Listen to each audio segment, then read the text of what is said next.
Happy New Year, guys. Happy New Year. I hope that you're going to like this video.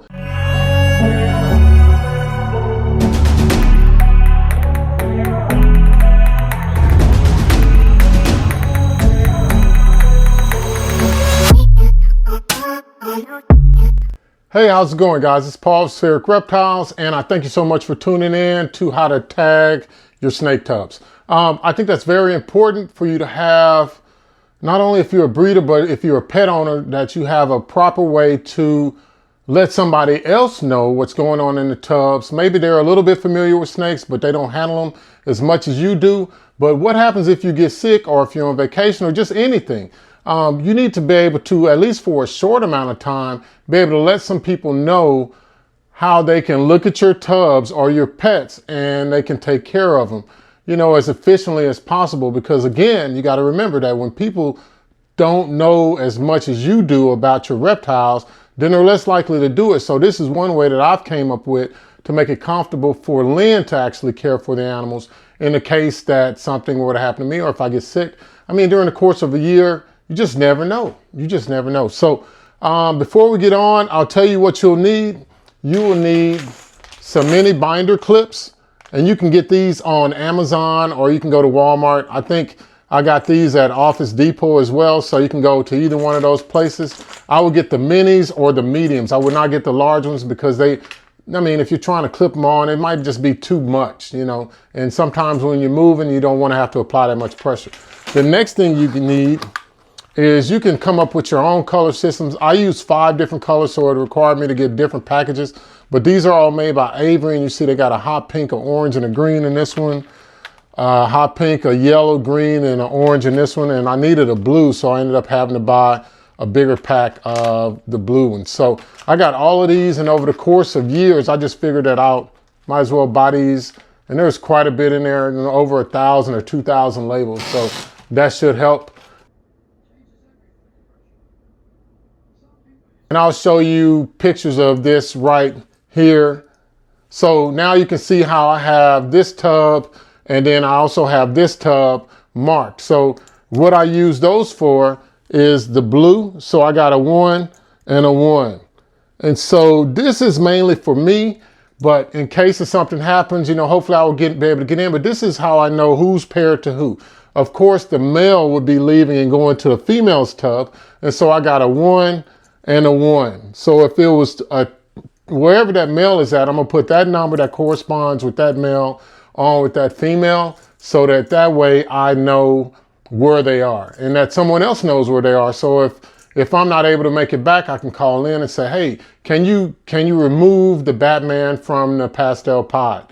And then she can do it. I mean, because we've already kind of went over how to do those things and how to do it safely and everything else. But that's another video. The second color that we have is green, and the other color that we have is orange. So these are very key colors for me. So we got green and orange, and sorry about the lighting, guys, but green comes after the feeding. So when I'm doing my frozen thawed feeding, because I always do those first to make sure that the animals that will eat frozen thawed will eat before I go to live. I always do that every time. So any animal that eats, they get a green on their tub. And so you can see this right here, and how that green tub, that way I know the animal's fed. So I know that they have wrapped up the frozen thawed, and they've consumed the frozen thawed rodents. So, and that's very important. And I do the same thing with the live. I make sure that they kill the live animal properly and quickly, and then that they consume the animal. I don't want, it's an A and a B. But if they don't eat at any time during the process, I use orange.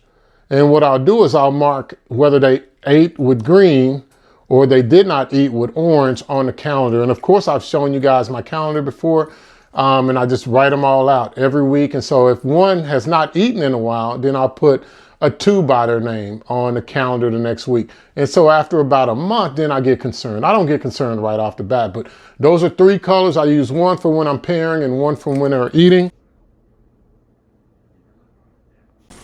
The next one that I use is important on their tubs is a yellow one for shed. And you can see how that looks right here. In fact, I got some on my hatchling racks that I'll zoom in on, because I'm waiting on this male pastel hypo head desert ghost to shed out so I can send in 4 sheds for some animals with Rare Genetics Incorporated so I can see whether they're DG A, B, or C. So, but that's what I use to know, and that also lets me know when they're shedding not to try to feed them. So it's just all these things that are in the head. So we got blue for pairing, so I know that they've eaten and they're paired. Then I got green means go that they've eaten. Then orange means that they're kind of not eating, so it's a cautionary thing.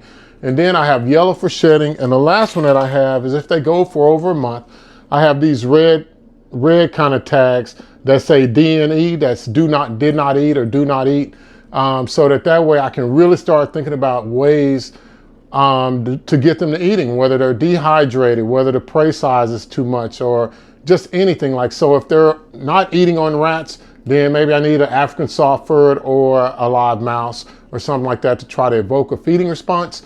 But you know, it's just what you do if you're a reptile keeper and you love your animals. So you got to figure it out. And each animal has their own attitude, just like we do. Duh, right?